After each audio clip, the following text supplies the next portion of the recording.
A7 न्यूजमध्ये आपलं स्वागत आहे। मी अनिस अहमद पवार। आजचे ठळक बातम्या। DPCच्या माध्यमातून 13 वाहने उपलब्ध झाली असता पोलीस अधीक्षक कोकाटे यांच्या हस्ते नवीन वाहनांचे वितरण।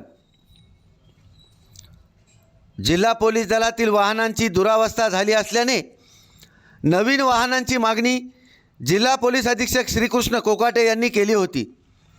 त्यावरून DPDCच्या माध्यमातून नवीन 13 वाहने उपलब्ध झाल्याने त्याचे नुकतेच पोलीस ठाणे निहाय जिल्हा पोलीस अधीक्षक श्रीकृष्ण कोकाटे यांनी वितरण केले।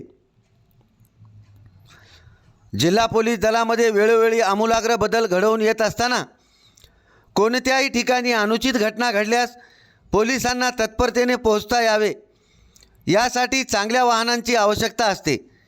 जिल्हा पोलीस दलातील अनेक वाहनांची दुरावस्था झाली होती, त्यामुळे नवीन वाहने उपलब्ध व्हावीत याकरिता जिल्हा पोलीस अधीक्षक श्रीकृष्ण कोकाटे यांनी पाठपुरावा केला होता। त्यानुसार 1 मे रोजी महाराष्ट्र दिनी जिल्हा पोलीस दलाकरिता DPDCच्या माध्यमातून उपलब्ध झालेली 13 वाहने पालकमंत्री नरहरी झिरवाळ यांच्या हस्ते उद्घाटन करण्यात आले होते। ही वाहने पोलीस दलाकडे उपलब्ध झाल्यानंतर जिल्हा पोलीस अधीक्षक श्रीकृष्ण कोकाटे यांनी हट्टा, कुरुंदा, औंढा नागनाथ, कळमनुरी, वसमत ग्रामीण या 5 पोलीस ठाण्यांना देण्यात आली। उर्वरित वाहने टप्प्याटप्प्याने इतर पोलीस ठाण्यांना दिली जाणार आहेत। A7 न्यूजसाठी अनिस अहमद, हिंगोली।